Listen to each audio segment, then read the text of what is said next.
Kisah pemuda kaya, anak bos besar, pemilik 73 perusahaan, yang menjadi cleaning service. Dalam versi novel, bagian 82, Kenshin yang datang di rumahnya Kaori, dengan memakai helm di kepalanya, serta dikawal oleh beberapa orang.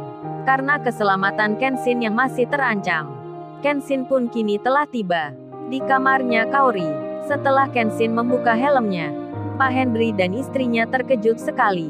Kenshin yang dikabarkan telah meninggal, tiba-tiba terlihat di depan mereka. Masih hidup benar-benar ada.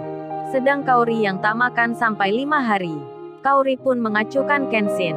Dikiranya Kenshin yang ada di kamarnya adalah Kenshin palsu. Orang yang hanya mirip saja, yang disuruh ayahnya, hanya untuk membujuknya. Dan Kaori pun sampai bicara, "Hei kamu cepat keluar, tinggalkan kamarku ini. Kamu itu bukan Kenshin. Jangan pura-pura jadi Kenshin." Sembari bicara itu, Kaori memalingkan wajahnya, dan Kenshin yang sudah melepas helmnya. Kenshin pun menyapa Kaori. Kaori, apa kamu masih marah ya sama aku? Kok mukanya dipalingkan begitu? Apa nggak suka ya aku di sini? Sama kekasihnya sendiri kok begitu? Kalau nggak suka aku pulang saja." Kaori yang mendengarnya, jantungnya berdebar-debar. Suara yang didengarnya nampak sangat dikenalnya. Kaori pun mengalihkan pandangannya, melihat arah belakangnya, dan Kenshin tersenyum ke dirinya. Kaori lantas bicara, Lo kamu, apa kamu benar-benar Kenshin? Apa orang yang hanya mirip? Kok suaramu sama dengan Kenshin?" Kaori sampai berdiri, bertanya pada ayahnya, "Ya siapa ini ayah? Siapa ya cowok ini? Kok mirip ya sekali sama Kenshin? Tidak seperti yang kemarin. Siapa ya memangnya dia ini?" Ayahnya yang begitu senangnya, serta pula istrinya yang masih begitu kagetnya, tak bisa menjawab pertanyaan Kaori. Mereka hanya tersenyum sambil melihat putrinya. Di tengah itu yang menjawab malah Kenshin. "Oh itu Mbak Kaori. Saya bukan Kenshin, tapi nama saya Randy. Nama lengkapnya Randy Alex." Kenshin malah mengerjain Kaori. Kemudian Kenshin bicara lagi. "Oh ya Mbak Kaori makan ya?" kata mamanya. Mbak Kaori udah berhari-hari belum makan. "Ngapain sih mikirin Kenshin? Kan mending mikirin Randy atau Alex gitu." Kenshin tersenyum, dan Kaori menjawabnya, "Loh, kamu kok tahu semuanya? Kamu Kenshin bukan?" "Kenshin bukan nih." Kaori deg-degan sekali. Jantungnya berdebar-debar atas sikap cowok di depannya. Kenshin lalu melihat handphonenya yang tertinggal di waktu kemarin. Handphone itu ada di kamarnya Kaori. Kenshin pun mengambilnya. Kemudian dipegangnya, dan Kenshin bicara, "Oh jadi karena handphone yang tertinggal ini, aku masih sempat selamat." Kenshin membuka kuncinya dengan begitu mudahnya. Kaori pun melihatnya, terkaget langsung dirinya, tanpa bertanya dan bicara. Kaori berjalan begitu cepatnya, langsung memeluk Kenshin. Kaori menangis seketika. Kaori pun berkata, Sai ini ternyata kamu beneran. Kamu masih hidup. Aku nggak percaya orang bilang kamu meninggal. Ternyata kamu sekarang membuktikan. Maafkan aku ya Sai kemarin. Aku menyesal sekali." Kaori memeluk Kenshin dengan eratnya, sambil menangis begitu senangnya, dan dilihat oleh ayah dan mamanya. Kenshin pun menjawabnya, "Nggak apa Kaori, aku nggak marah sama kamu. Malah aku bersyukur Kaori, karena handphoneku yang tertinggal di sini. Jadi sewaktu di Malaysia, aku sempat cari handphone baru Kaori. Saat waktu istirahat, aku keluar pesawat, kemudian mendapatkan berita tentang orang yang berniat jahat, yang telah merencanakan kejahatan dengan merusak bagian pesawat itu. Andai saja aku tak turun dari pesawat di saat itu untuk mencari handphone lagi, aku mungkin sudah nggak ada Kaori." Kaori pun menjawabnya, nggak mau kamu jangan bilang begitu. Emang siapa sih orang yang jahat itu? Biar nanti aku laporkan polisi." Waduh Kaori begitu senangnya, sampai tak terima saat Kenshin bilang akan meninggal.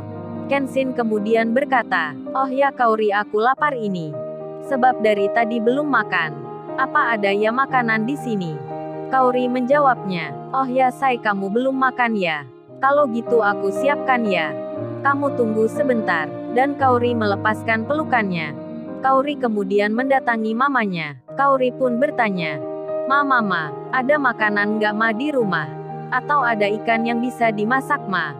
Aku mau masak untuk Kenshin. Mamanya pun tersenyum. Sangat senang melihat putrinya, yang sudah ceria dan bersemangat. Dan mamanya kemudian bilang, oh kalau makanan matang sudah nggak ada Kaori. Tadi dibawa pembantu dan security. Kan mereka menginap di hotel. Tapi kalau yang belum jadi, ada tuh di dapur, tapi harus dimasak dulu. Kaori pun membalasnya, iya mangga apa Kaori akan memasaknya ma? Mama bantuin ya. Mamanya pun menjawabnya, baik-baik Kaori mama akan bantu kamu. Kemudian Kaori bilang ke Kenshin, saya tunggu bentar ya. Aku akan masakin buat kamu. Waduh Kaori akan bikinkan makanan spesial buat Kenshin.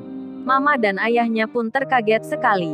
Putrinya yang tadinya lemas tak bertenaga, bahkan mengalami dehidrasi, kini seperti langsung sehat kembali. Padahal belum makan 5 hari. Wah Kaori benar-benar mirip Boa Hancock. Cinta bisa mengalahkan sakitnya, dan Kaori pun bersiap memasak. Bersama mamanya, Kaori akan membuat makanan untuk Kenshin. Sedang di lain tempat, sekarang jam 11 malam, Iwan yang akhir-akhir ini menghabiskan waktunya di luar, bahkan sampai larut malam. Karena mendengar berita Kenshin meninggal, Iwan yang hendak ke tempat kosnya. Saat masuk kampung lewat jalan raya, Iwan dihadang oleh 2 orang. Salah satunya bertanya, oh ya apa benar mas ini namanya Iwan? Iwan menjawabnya, iya benar saya Iwan. Bapak ini siapa? Dan yang bertanya pun membalasnya, oh saya Pak Dragon. Bawahannya bos besar, ayahnya Tuan Muda Kenshin. Perkenalkan kita adalah pengawal beliau. Dan ini kita menemui Mas Iwan. Karena memang ada perlunya. Yang berhubungan tentang Tuan Muda. Iwan pun langsung menjawabnya. Baik-baik Pak saya memang ingin tahu tentang Kenshin. Kenapa bisa sampai meninggal? Kalau ada yang mencelakakan Kenshin, saya pun ingin balas dendam. Sampai sekarang pun saya masih belum menerima. Iwan bicara dengan menggebu-gebu. Seakan emosi ditahannya. Singkat cerita, Iwan akhirnya ikut dengan Pak Dragon. Beserta pula rekannya. Sesaat kemudian, atau 15 menit berjalan, Iwan pun tiba di perumahan, yang tak asing lagi baginya. Dalam hati Iwan bertanya, bukankah ini perumahan tempatnya Mbak Kaori? Pacarnya Kenshin, serta atasan yang kerja di tempatnya. Iwan pun berkata, oh ya Pak kenapa kita menuju di rumahnya Mbak Kaori? Saya jadi nggak enak nanti kalau bertemu. Pasti ditanya soal Kenshin. Pak Dragon pun menjawabnya, oh tenang Mas Iwan. Mas Iwan tak perlu khawatir. Karena kita sudah memikirkan itu. Dan Iwan pun akhirnya tiba. Di depan rumahnya Kaori, terlihat ada 3 mobil di dalamnya. Iwan yang mengira Kenshin sudah meninggal, dipersilahkan masuk ke dalam. Dan Iwan pun berjalan, menuju ke rumahnya Kaori. Kemudian Iwan disambut oleh Pak Henry. Mari Mas Iwan silahkan duduk. Iwan pun mengiyakan. Hatinya bertanya-tanya, mengapa di rumah ini, ada orang-orang yang berjaga, yang berdiri di setiap sudut ruangan. Iwan pun tak mengerti, ada apa memangnya, dan rasa itu masih disimpannya. Sedang Kenshin yang di kamarnya Kaori. Kenshin pun keluar, akan menemui Iwan. Lalu, bagaimana kisah selanjutnya? Subscribe channel ini untuk episode berikutnya. Terima kasih.